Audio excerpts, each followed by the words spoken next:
Hello from Wroclaw! This is a unique city with amazing places to visit. Today I will tell you about some of them. Please don't forget to subscribe if you find this episode interesting. You can also support me by buying coffee. The link is in the description box below.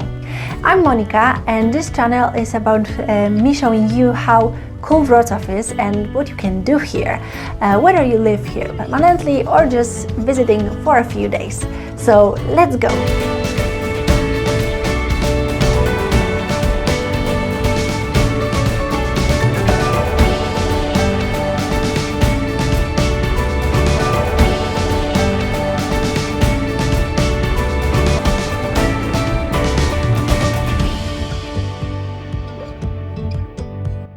At Nankiera Square there is the Market Hall.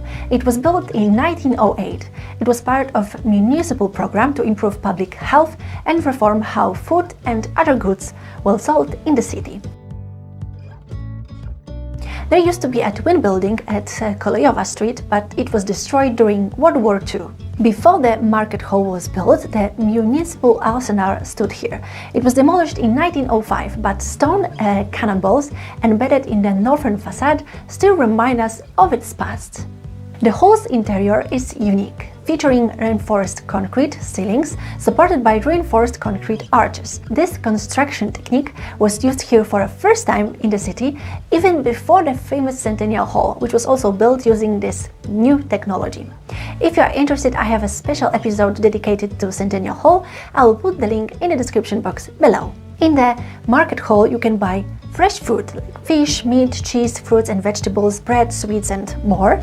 But also you find here clothing, accessories, a shoemaker, a leather worker, a watchmaker and even a hairdresser. The Market Hall is open from 8 a.m. to 6:30 p.m. every day except Sundays. It's worth buying something to eat here, taking it with you and enjoying the nearby Dunikowskiego Marina with a beautiful view of Cathedral Island. My favorite things to buy here are high quality honey, leather belts and bags. You can find this shop on the first floor. Original Italian food. Who doesn't love Italian food, right? And the best handmade lactose-free, sugar-free and gluten-free sweets. You can also find flower stands here. Most of them specialize in funeral bouquets. Yes, that's right, I would probably buy flowers here for a funeral. The balustrade of the stairs and mezzanine floor is original from 1908. Tea Room Targowa in the Market Hall is one of my favorite places in Wrocław. It's a hidden gem with a beautiful old-style interior, perfect for tea or coffee in a cozy setting. In the summer, they have a lovely garden just outside. In Tea Room Targowa you can find quite unique door covered with coffee beans.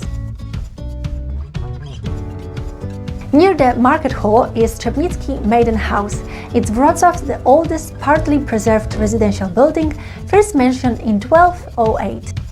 It belonged to the Order of Cistercians from Trzebnica, a town 25 kilometers north of Wrocław, which is where its name comes from. Today it houses a photo gallery open daily from 10 a.m. to 6 p.m. The entry costs 10 Polish zloty and it's open on Sunday. Nearby you can also find the Wrocław History Trail, featuring 20 bronze plaques marking the city's most important historical events.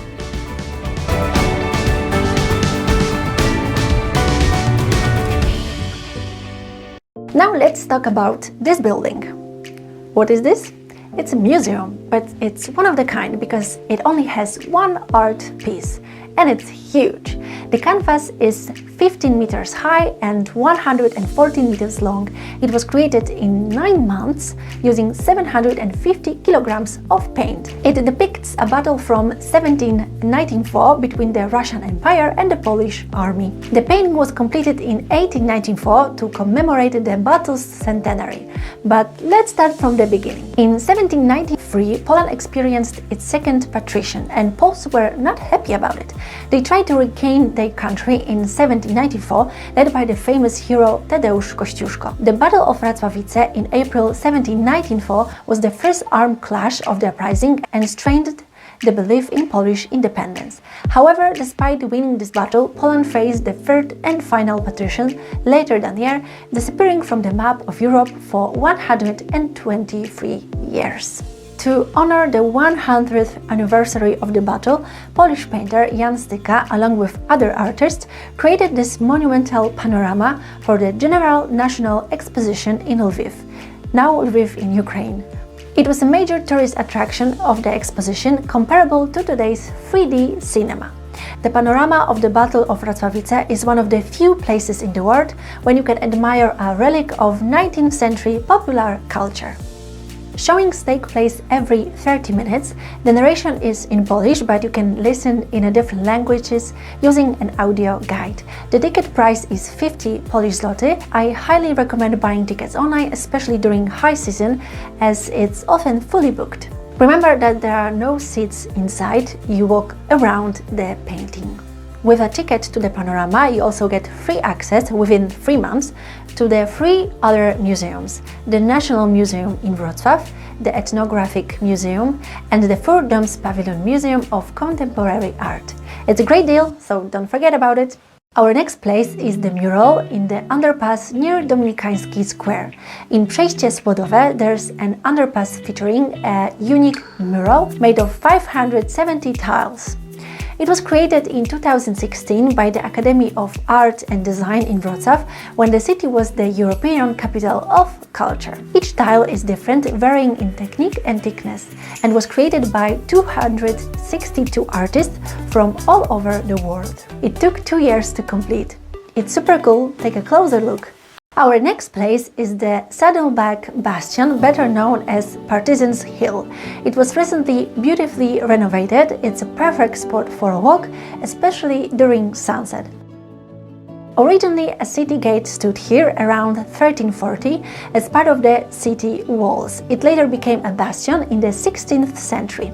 In 1862, Adolf Liebig founded the current building and the observation tower in honor of his late brother Gustav.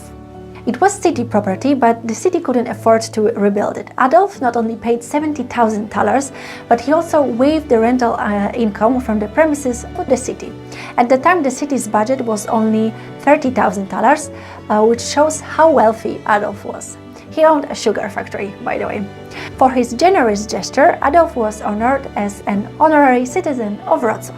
In 1943, the site housed a military headquarters, and during that time the observation tower was blown up. After the war, the place regained popularity. Various cultural events, celebrations and fairs were organized on Partisans Hill until 1967, when during a student festival the stone balustrade collapsed, seriously injuring 20 people and killing 18-year-old young man. Following this tragic event, the hill was closed for several years. Today, the place has been restored to its former glory. A fountain and an outdoor cafe are open during the summer season. Downstairs, there is a newly opened elegant restaurant called Gustav, named after Adolf's brother. It would be so great to see the observation tower rebuilt, but we'll see. That's all for today. Let me know what you think about those places. Will you visit them, or have you been there before? If you have any questions or suggestions for a new episode, leave a comment below. And hopefully see you soon.